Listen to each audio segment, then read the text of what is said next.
Nah, ini itu. juga Pak yang mau ditanyain tuh Pak, yang kayak ada salah satu perusahaan yang sudah cukup besar, iklannya di mana-mana, ternyata dia melakukan investasi bodong.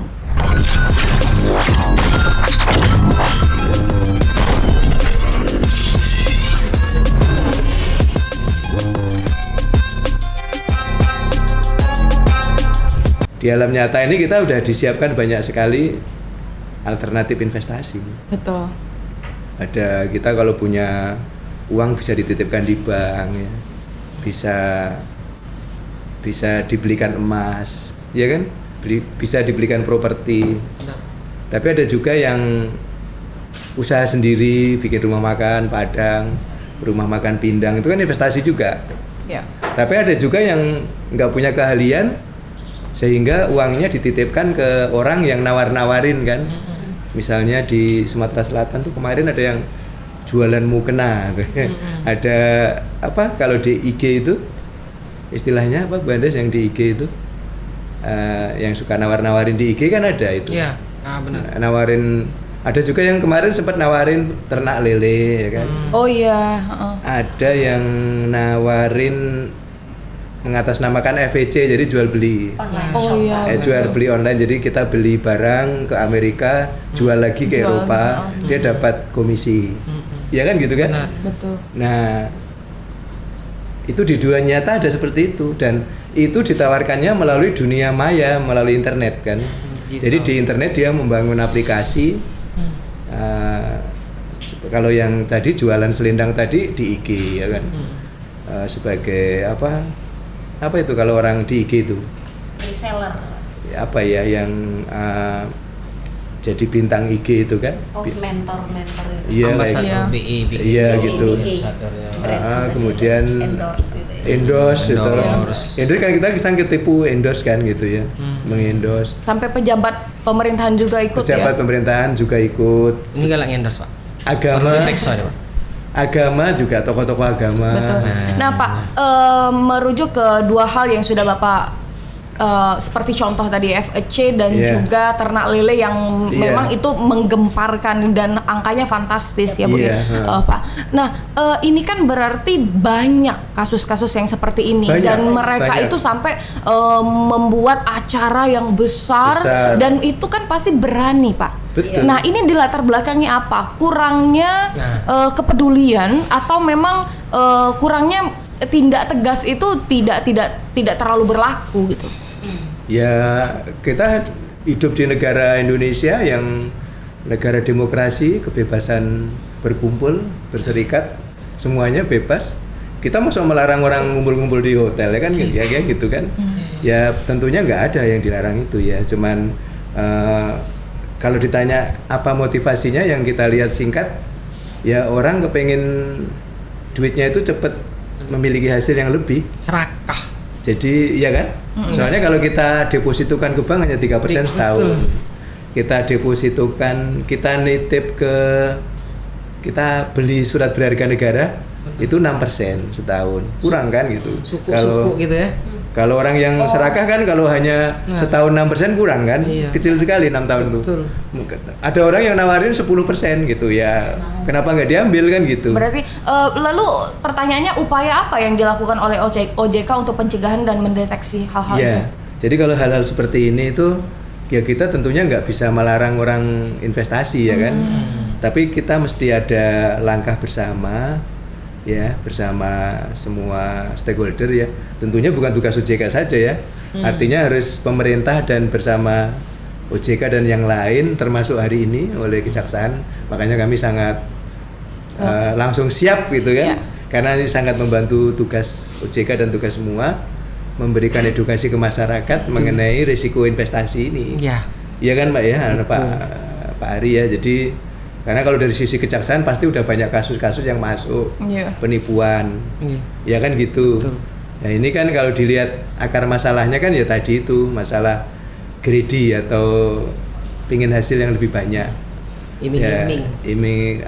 Pengen hasil yang lebih banyak, lebih pengen cepat kaya. Betul. Kalau perlu ke dukun, Iya, ngepet. uangnya Uangnya digandakan. Jago lilin.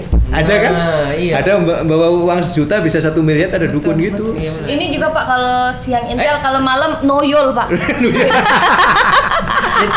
Nah, Bu Andes, tadi kan Bu Andes menjelaskan bahwasanya ada tahap pengawasan pra Ya. dan setelahnya Iya, ada pencegahan, ada represi. pencegahannya. Jadi pra itu kan berarti sebelum dimulai, Betul. belum dimulai. Nah, langkah OJK khususnya, kan kita nih kan saat di genggaman ini bisa nyingok galo-galo. Betul. Nah ini ada viral nih investasi bla bla bla bla Iya. bla bla. Nah itu OJK tuh kan pasti tahu ini ada izin atau enggak ya kan? Ya. Nah, perusahaan ini kan pasti terdaftar lah. Kalau memang dia resmi, pasti terdaftar di OJK. Nah itu bisa enggak? Misalnya, oh ini kita datangi, kita tanya masalah izin segala macamnya. Itu kan untuk menghindari sebelum mula ternyampak galo-galo, bisa langsung di atas itu. Iya. Itu fungsinya tuh. Betul. Macam mana itu, Bu? Jadi kalau untuk khusus yang investasi ya, Ya investasi. kami itu kalau pencegahan tadi Pak Untung udah singgung, Ya, benar. kami pasti edukasi, pasti sosialisasi karena yang greedy ini kan apa modelnya itu model casino mentality. Jadi kalau bisa taruh duit dikit hasil banyak, terus nggak usah ngapa-ngapain, duitnya berkembang dengan sendirinya. Nah itu Wah, itu biasanya uang pemah dan penyum. apa itu? Pemalas dan penyungkan. Pemalas dan Tapi dia bilang ngerasa pinter. Ini sistem ini. Pemah dan penyum.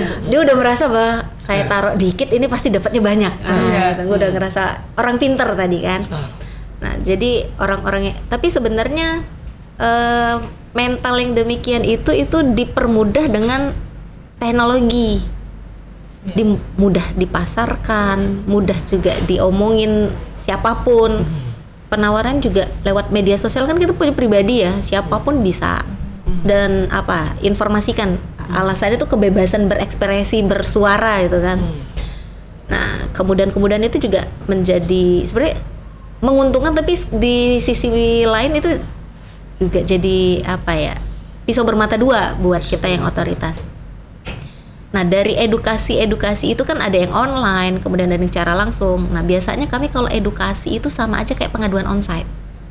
Jadi kalau kami edukasi pada saat membuka sesi tanya jawab, masyarakat itu ada yang nyampein, Bu, kalau seandainya ada kegiatan modusnya begini, itu kira-kira gimana? Nah, kami udah dapat informasi itu dari situ. Kalau seandainya kami lihat udah cukup banyak yang bertanya, kami mulai melakukan penggalian informasi, dicari-cari dulu lah ini apa gitu. Terus nanti kami akan lakukan yang namanya pemetaan. Mapping ya. Di mapping dulu. Ini investasi modusnya apa? Misal dia modusnya ini berkedok koperasi. Nah, saat ini kan koperasi tidak berada di bawah pengawasan OJK, tapi di Kementerian Koperasi. Jadi nanti kami yang di OJK Palembang ini komunikasi dengan dinas koperasi. Kami lihat, kami lakukan mengundang ya, ada rapat gitu koordinasi. Ini loh ada pengaduan begini, tapi dia modusnya koperasi. Ada nggak izinnya? Ini di wilayah siapa nih kewenangannya? Kan dia beda-beda ya, ada yang tingkat kabupaten, kota, ada tingkat provinsi, ada yang tingkat nasional. Kita lihat, misalnya dia di wilayahnya dinas koperasinya provinsi misalnya ya. Kami lihat izinnya, izinnya nih apa? Koperasi jasa kah? Koperasi simpan pinjam kah? Atau apa? Dan kami akan melihat transaksinya. Apakah dia menggunakan fasilitas dari lembaga jasa keuangan? Mungkin dia transfer uangnya lewat mana gitu kan ya? Berarti banyak prosedur ya Ibu banyak ya? prosedur. Banyak prosedur dan juga skema atau regulasi yang dilakukan. Betul. Pasti koordinasi kan ya. Betul. Nah, ini kalau kita balik lagi ke dua kasus yang cukup menggemparkan khususnya di Kota Palembang. Nah,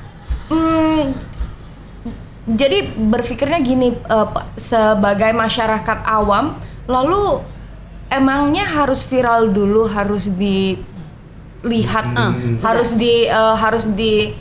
emangnya harus viral dulu baru dikasih ketegasan gitu, baru makanya kita ngomong kan ada namanya itu yang ditanya. Ada yang pengawasan pra. Jangan sampai lah banyak korban baru action. Iya, karena korban-korbannya tuh yang banyak dari dusun itu loh, Pak. Banyak yang dari kebon-kebon gitu. Jadi maksudnya tadi ya mungkin terkait koordinasi dengan stakeholder terkait. Iya, betul. Aku kira tadi OJK ini memang membawai semua tentang masalah investasi segala macam berbentuk apapun itu kan. Jadi kalau menurut kita ngomong sebagai masyarakat awam, Pak. Iya, betul. Ngapo sih tunggu ada korban yang kau nih baru bertindak. Itu kan. Ngapo dak sebelum kan lah tahu nih. Oh, dia ini buka ini. Ini apa sih? Kok ini itu kan untuk menghindar langkah awal. Deteksinya ada deteksi dini lah bahasanya. Tapi kan tidak seluruh investasi itu dilakukan oleh lembaga jasa keuangan yang di bawah pengawasan kita. Kalau yang di bawah pengawasan kita pasti ada patroli cyber, ada. Terus nanti kalau Pak Untung kan katanya tadi setiap sebelum tidur kan searching ya. Iya, baca medsos. Presiden kita kan apa masalah negara ini. Kami pun sering lihat story misalnya di Instagram apa tuh kan. Mohon maaf misalnya kalau ada game kan ada seliweran iklan-iklan. Nah, itu biasanya kami akan telusuri. Jadi sebelum ada korban tadi ya. Betul. Bukan sebelum ada korban sih. Sebelum korban lebih banyak gitu. Lah ada korban itu. Sudah pasti ada korbannya, tapi sebelum lebih banyak. Jadi kayak kasus yang disebutin sama Mbak Asi tadi yang FEC itu kan kita di Palembang hanya 1 minggu ya dapat info. Kami langsung koordinasi ini kemana, regulatornya siapa, terus kami lakukan pemanggilan, kami cek, kami mintakan semua ini nih, dan akhirnya kami langsung komunikasi ke aparat penegak hukum, kemudian ke pusat langsung ini tidak sesuai izinnya langsung di stop. Nah setelah kita umumkan di stop itu yang baru bermunculan ternyata korbannya ini hanya stop. Ini. Kenapa? Hanya stop. Di stop dan dicabut ya izin usahanya. Tidak ada punishment. Saat ini merekomendasikan untuk di punishment. Sudah di punishment, udah dicabut izin usahanya yang di Palembang tadi ya. Dan saat ini masih berproses di penegak hukumnya. Karena kan di hukum itu niat baik sudah masuk. Mens rea ya namanya ya. Lah nak ngotak ilah tejingok. Kalau nak ngotak ilah pacak gitu ngangkut. Takut loh. Jadi ternyata memang ada langkah-langkah itu pra itu kan. Pranya. Karena kan masyarakat tuh dah OJK ini gara banyak korban baru yes kan. Ternyata tidak kan. Ini kan di sini kan membuat gelap menjadi terang. Gitu. Justru habis gelap terbelah. Bahkan banyak yang korban yang kemarin ya. Malah mereka tuh bilang gini, karena OJK berbuat kayak gini, kami jadi korban. Nah, jadi mereka merasa kayak yang harusnya kalau belum diumumkan, mereka masih bisa dapat untung lewat kaki-kakinya. Tapi karena kita udah stop di atas, jadi mereka udah kayak jalan kan udah nggak bisa lagi kan mereka, udah nggak bisa rekrut, nggak bisa dapat ini lagi. Jadi justru mereka merasa karena OJK kami merasa dirugikan gitu. Padahal karena OJK ini aplikasinya hilang. Betul, gitu. Karena OJK aplikasinya hilang loh. Malah ini. Jadi Pak Untungnya sebenarnya kalau Jinggo itu sama baik modus mereka tuh. Cuman berganti nama, berganti dikit-dikit baik. Skemanya sama MLM ya. Sama. Ada pula yang sosok pinter, cepet kayo aku main ini Ben. Padahal lubang buaya di situ. Tapi Pak, kalau untuk sekarang dengan berkaca dari 2 kasus yang tadi, sekarang OJK sudah ada mendeteksi hal yang serupa nggak? Kasus yang serupa? Ada, sudah. Iya banyak dan itu akan kita hadapi terus ya. Jadi ya itu tadi karena kita ada kebebasan di internet, itu kan semuanya munculnya di internet. Makanya kita sudah kerjasama juga dengan OJK, dengan Google, dengan Kominfo.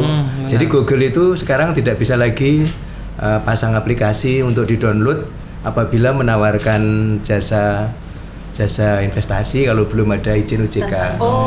Itu sudah kita lakukan dengan Meta juga ya. Meta. Tapi kan masalahnya itu di sana ya, kalau Google gagal, di Meta gagal, dia pakai website itu kan tanpa izin. Iya benar. Jadi website itu jangankan orang yang niat seperti itu, kita pribadi aja bisa kan?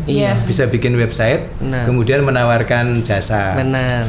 Nah itu yang kita hadapi seperti itu. Itu sama sulitnya kita memberantas judi online ya. Benar. Itu kan webnya nggak bisa kita blokir kan. Benar.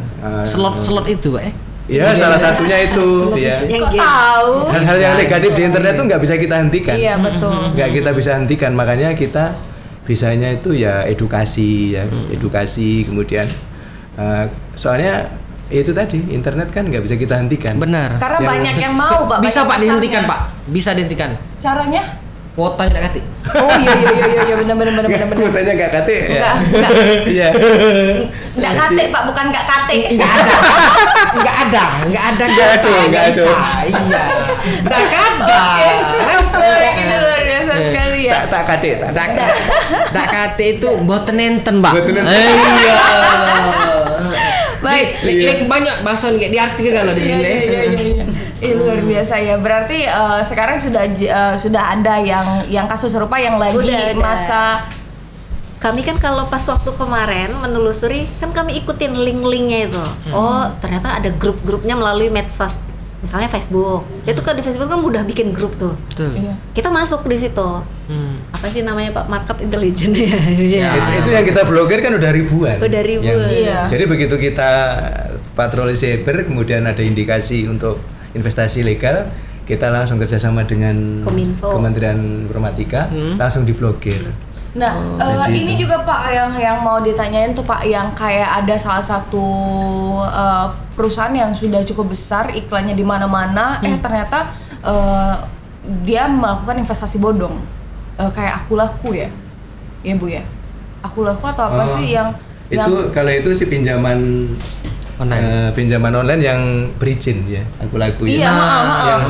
dia sudah tapi- memiliki izin tapi ternyata banyak yang gagal bayar. Yes. Nah ini yang ingin kami sampaikan juga ke masyarakat ya, ya. gimana tuh Pak? Pak Ari dan Bu Asih. Jadi pinjaman online itu kan ada penyelenggara ya, contohnya tadi yang disebut Aku Laku. Iya, Ya, sebutkan saja, itu Pak. penyelenggara. Iya. Itu namanya penyelenggara atau Platform. Platformnya, Platform, Pak. benar. Platform itu kalau di pinjaman online tidak menanggung risiko apa-apa. Jadi dia itu hanya penyelenggara, hanya penyambung perantara. Ya. Tidak menanggung risiko. Jadi fungsinya beda dengan bank.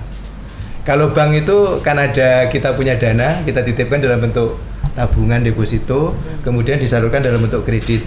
Itu kalau bank ya.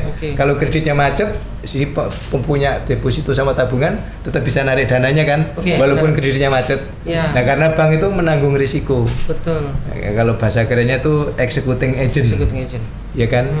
Bank itu executing agent, menanggung risiko. Jadi kalau orang menitip uang, kreditnya gagal tetap dibayar. Tapi kalau pinjaman online tidak. Jadi bukan executing agent. Jadi dia channeling agent. Channeling agent itu dia nggak nanggung risiko. Jadi kalau ada orang investasi di pinjaman online, dikasih kreditnya macet, hilang duitnya. Gitu. Nah, ini yang harus diketahui masyarakat. Jadi kalau investasi di tempat pinjaman online, fintech kita nyebutnya financial technology, harus disadari itu kita investasi di tempat channeling agent, tidak menanggung risiko. Jadi kita yang punya uang harus benar-benar melihat uangnya itu mau dipinjamkan ke siapa. Apakah usahanya nanti akan berhasil atau tidak. Itu harus punya kemampuan analisa sampai segitu. Oh, itu produk yang ditawarkan Aku Laku yang menjadi permasalahan kemarin ya Pak? Iya, yang sehingga kan ada yang gagal bayar gitu. Lebih ke perantara sih sifatnya. Berizin tapi bodong. Enggak. Jadi contoh gini, beda bisnisnya. Beda bisnisnya. Jadi kayak Gojek ya, saya sebut ya merek ya. Gojek itu kan hanya platform yang mempertemukan antara penumpang dengan abang Gojeknya. Nah, Aku Laku itu platform yang mempertemukan investor dengan orang yang membutuhkan modal, di mana orang yang butuh modal itu mau buat usaha. Oke. Jadi pada saat kita mau invest, kita investor ini perantaranya Aku Laku tadi, tapi ada kegiatan usaha yang dilakukan oleh orang lain. Jadi kata Pak Untung tadi, dia ini hanya cuman sekedar channeling ya Pak, meneruskan saja. Jadi soal keberhasilan, keuntungannya tergantung si pengguna ini tadi yang minjem modal buat usaha. Kalau seandainya ininya nggak lancar, maka resikonya akan Ada. menjadi resiko si Investor. investor. Maka investornya tuh harus benar-benar melihat kira-kira kalau saya taruh duit di sini, usahanya ini bakal menghasilkan kita atau enggak gitu. Jadi Nah, itu sebenarnya. Orang tuh taunya kan cuma taruh duit, udah mau untung aja, nggak mau terima resiko gitu. Fitur itu yang ada di Laku-Laku yang menjadi permasalahan kemarin. Iya itu salah satu perlunya edukasi itu. Jadi kalau kita melepas uang itu harus paham uang kita itu mau diapain gitu. Betul. Jadi bukan kok nitip terus nanti sewaktu-waktu diambil bisa, belum tentu. Iya. Nah itu yang harus kita sadari. Kalau kita nitip di bank ya, bank umum maupun BPR, itu namanya itu adalah executing agent, dia bertanggung jawab atas risiko, dia harus kembalikan. Bahkan ada penjamin namanya LPS, diatur undang-undang juga, lembagin penjamin simpanan. Jadi uang kita kan kalaupun gagal di kreditnya, kita tetap akan balik. Makanya timbal baliknya bunganya nggak banyak. Bunganya hanya 3%, paling tinggi 6%. Karena risikonya kecil. Betul. Karena ada yang menjamin. Tapi sebaliknya kalau kita punya uang, kita titipkan di pinjaman online, bunganya mungkin gede. Tetapi keberhasilannya itu bukan tanggung jawab yang itu loh ya, yang kita titipin tadi, yang contohnya Laku tadi. Itu tanggung jawab dari si pengguna dananya, dia berusaha berhasil apa enggak. Kalau usahanya gagal ya nggak balik. Betul. Jadi cuma sekedar platform aja. Platform itu penerus. Hanya Wadah. platform perantara mempertemukan yang itu. calo lah. Iya betul. Tapi kalau di Mulo. Calo tapi nggak bertanggung jawab. Iya. tapi bisa dijunto Pak, turut serta. Dia dong. Tergantung lihat perjanjiannya Nah, dulu. balik lagi kan mereka ini. tanda tangan perjanjian tuh Betul. ada bertiga. Jadi Iya, ada benar, investor, ada Apalagi kalau penyelenggara. digital ada- Pak, orang tuh sudah suka Yang males penting baca. klik deh. Iya. Langsung Iya. next kita aja kalau aplikasi nggak usah jauh-jauh ya, Instagram kayaknya nggak ada yang baca syarat Iya, ketentuan. syarat Bener. ketentuannya udah Next, langsung aja. tinggal diklik aja langsung next. Betul. Yang penting cepat dapat duit aja bener, gitu dapat kan. cepat, klik oke, accept agree ya. Berarti memang kita balik ke diri pribadi masing-masing ya. Iya. Bijak Bijak dalam menaruh uang berinvestasi, kan. iya. Jangan kalau nak cepet dikit nak ngasil ke banyak, ngepet lah. Ya. Tapi boleh nggak sih Pak, khususnya kayak Asni kan masih di Gen Z ya, Gen Z dan Belia ya. Iya. Iya. Gen Z. Gen Z. Kalau ini kan lansia. Nah, kalau untuk Asi yang kayak Gen Z, millennials gitu, bagusnya itu kan karena investasi ini kan sudah banyak sekali nih ininya, pilihan-pilihannya. Ada yang mungkin yang sekarang tuh forex, terus saham dan lain-lain, emas. Kalau sekarang tuh kalau kita beli emas, kita nabung emas tuh malah dibully Pak, karena old school katanya tuh, Betul, old school, betul. bukan Gen Z banget gitu kan. Nah, kalau menurut pendapat atau mungkin saran nih dari Kepala OJK Sumatera Selatan dan 4 provinsi lainnya, Yang selalu untung karena Yang selalu- Iya. itu cocoknya tuh kita tuh investasi apa sih Pak? Ya ini penting sekali ya. Jadi bukan hanya untuk Gen Z aja, jadi untuk kita semua ya. Jadi kita kalau melakukan investasi atau apapun tuh kita harus memilah-milah uang kita. Jadi kita itu harus dalam hidup ini harus punya uang cash untuk kebutuhan sekarang, kebutuhan sehari-hari. Kemudian ada juga perlu punya uang untuk cadangan berjaga-jaga. Kemudian sisanya kalau masih ada bisa untuk investasi. Jadi kalau untuk uang sehari-hari biasanya kita taruh di tabungan ya, atau di deposito yang bisa dicairkan setiap saat. Tapi kalau yang agak panjang dikit mungkin kita bisa belikan surat berharga negara ya kan, atau belikan emas. Kalau perlu duit perlu dijual ke toko emas gitu kan. Tapi kalau masih ada sisa, kita bisa juga main forex, boleh asal kita main forex yang di tempat yang benar ya gitu. Jadi intinya kita harus ada porsinya. Jadi porsi untuk kebutuhan, porsi untuk dana siaga, porsi untuk investasi. Jadi jangan semua uang kita investasikan gitu ya. Nanti begitu kita perlu beli makan siang nggak ada uangnya kan gitu. Betul. Jadi yang penting kita pilah-pilah, ini untuk investasi, ini untuk kebutuhan segera, ini untuk kebutuhan menjaga. Nah investasi jangan banyak-banyak ya kan. Mungkin investasi itu paling banyak 30% 30%. atau 20% untuk investasi dari uang yang bisa kita peroleh setiap bulan. Kalau masih mahasiswa dapat dari orang tua 5 juta ya investasinya jangan 5 juta kan gitu. Betul. Berarti kita tuh harus nyiapin 3 skema uang ya, uang dana darurat untuk sehari-hari dan juga investasi. Kalau tiap hari darurat Pak gimana ya Pak? Ya jangan investasi. Mending di rumah. Iya. Setiap hari minta tolong. Bu Andes. Sekarang kan kita ini kan bergerak maju Bu. 5.0 malah sudah 6.0 ya kan. Jadi kita tuh kadang bingung membeda ke ini Yoniana Pida caklak investasi sekarang kan Yoniana Pida kaget ngotak. Kadang wong tuh lah sadar ini Yoniana Pida. Cuma masih ragu itu Bu karena ada testimoni ini aku sehari ini kok aku lah dapat rumah segala macam. Iya betul. Ada tips untuk milih investasi online tuh yang benar. Oke. Masa biar enggak kecelik itu. Biar enggak kecelik. Iya. Jadi ini ada kaitan sama pertanyaan Mbak Asi tadi kan ya. Betul. Gen Z ini kan lebih, apalagi digitalnya Gen Z paling melek gitu. Betul. Sebenarnya yang pertama itu tipsnya itu sadar profil resiko dulu sih. Jadi misal nih kita ini tipenya yang agresif atau tipe moderat atau tipe yang konservatif, yang old school tadi ya, old school. Kalau seandainya memang kita tipenya yang old school, yang konservatif, ya udah investasinya tuh yang di produk-produk keuangan yang risikonya kecil, tabungan, deposito gitu kan. Tapi kalau sedikit moderat mau agak lama, ya udah. Misalnya orang-orang yang nggak apa-apa lama tapi jangan sampai rugi gitu. Taruh 1 juta ya balik 1 juta minimal gitu kan.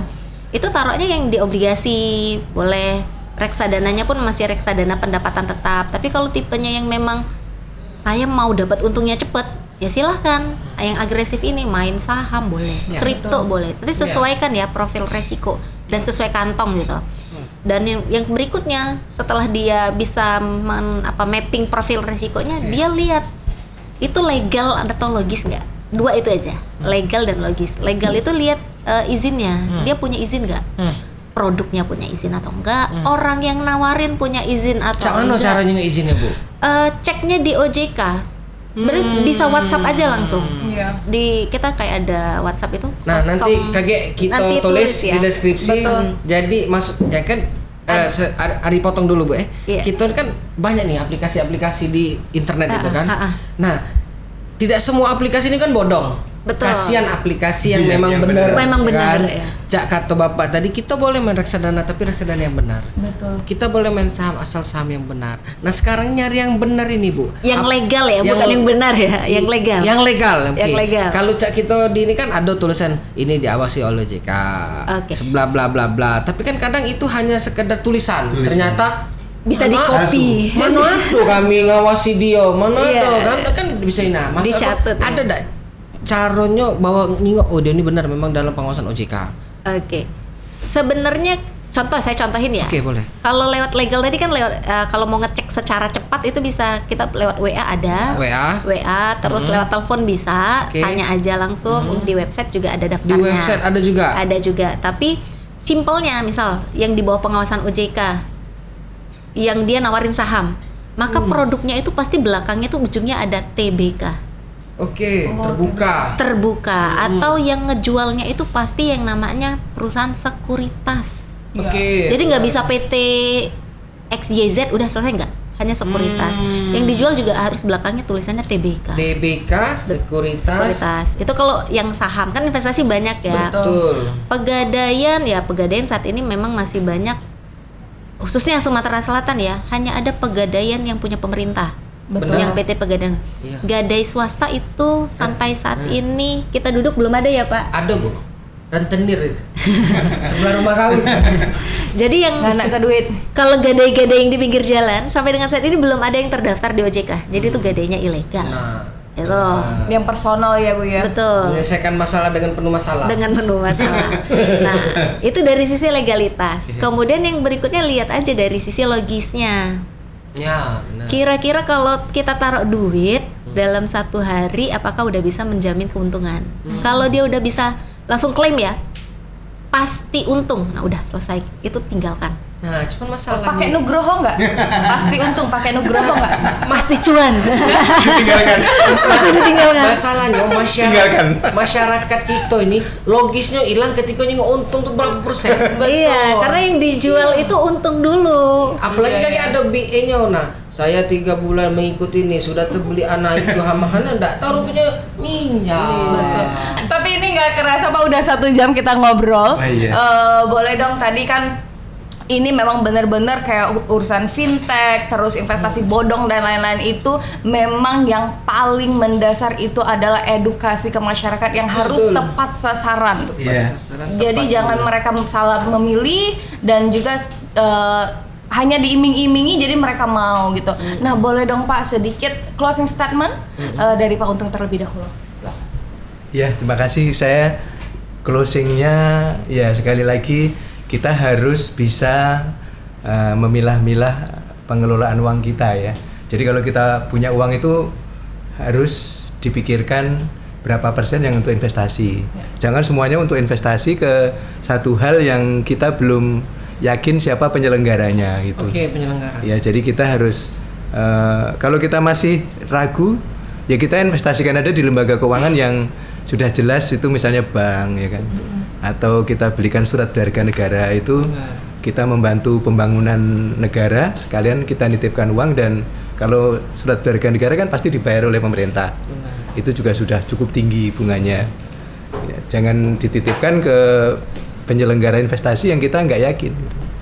Jadi kalau nggak yakin, tanya dulu ke OJK ke 08157 157. Itu cukup WA aja, dan juga bisa lihat di website. Nanti di situ ada daftar yang tempat investasi yang dapat izin dari OJK. Selain itu udah tinggalkan, jangan dipikirkan. Walaupun menghasilkan yang lebih banyak, gitu. Itu aja sih. Kali Bu, kalau ada tambahan, Ibu Andes? Oke, kalau dari saya sih lebih ke investasi boleh, karena kan uang ya itu kan uang kita ya, kita yang menentukan. Tapi kalau mau investasi silahkan investasi itu dengan memperhatikan 3 hal. Yang pertama keyakinan, yang kedua kebutuhan, dan yang ketiga kemampuan. Jadi kalau yang keyakinan itu yang paling penting, karena keyakinan itu yang akan mendasarkan apakah kita akan taruh uangnya atau enggak. Kalau ada ragu ya tinggalkan. Kemampuan ya kita investasi ya sesuai dengan kemampuan kita. Jangan jangan serakah greedy. Padahal kita udah untung tapi mau tambah lagi, padahal uang yang lebihnya itu cuma segitu, tapi kita sampai ngambil uang dapur, uang kebutuhan pokok biar bisa invest lebih banyak lagi. Nah, itu nggak boleh. Jadi sesuaikan kemampuannya. Dan yang ketiga itu kebutuhan. Jadi kalau seandainya memang butuhnya kita itu cuman untuk jangka pendek, ya udah investasi buat jangka pendek.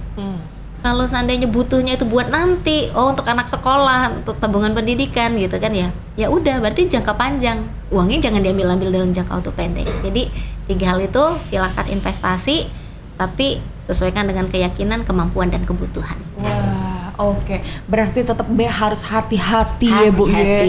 Jangan dikit-dikit cepet kayo kari. Jangan greedy, jangan serakah tadi ya Bu. Pokoknya berinvestasi boleh. Duit kamu, rugi kamu. Cuman uang yang tepelo oleh kamu tuh kesian kalau duitnya pas-pasan, ya kan? Jangan jadi turut serta. Itu kan. Jadi kalau berinvestasi silakan berinvestasi, tapi investasilah yang benar. Terus kalau pakai platform yang benar. Tadi sudah dijelaskan oleh OJK, bisa dicek di websitenya maupun nomor pengaduan WA. Nomor layanan.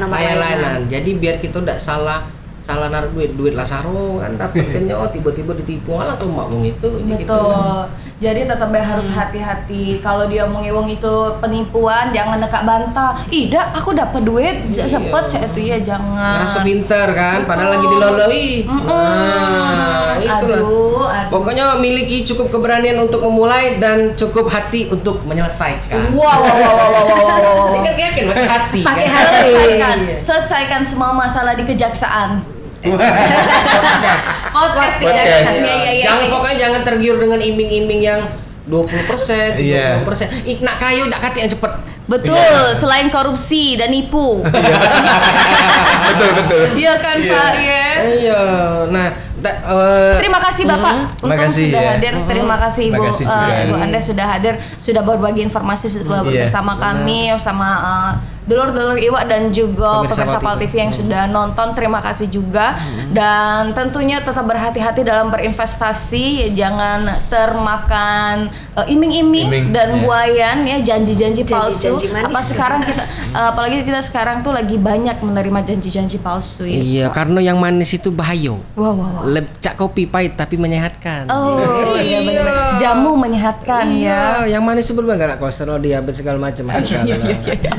Oke deh, terima kasih sekali lagi. Salam sehat, sehat-sehat selalu tentunya untuk Pak Untung dan juga Ibu Andes. Selamat melanjutkan agenda-agenda yang lainnya di hari ini. Dan jangan lupa untuk di subscribe, like, comment, and share. Mudah-mudahan dari gelap menjadi terang. Wah, habis.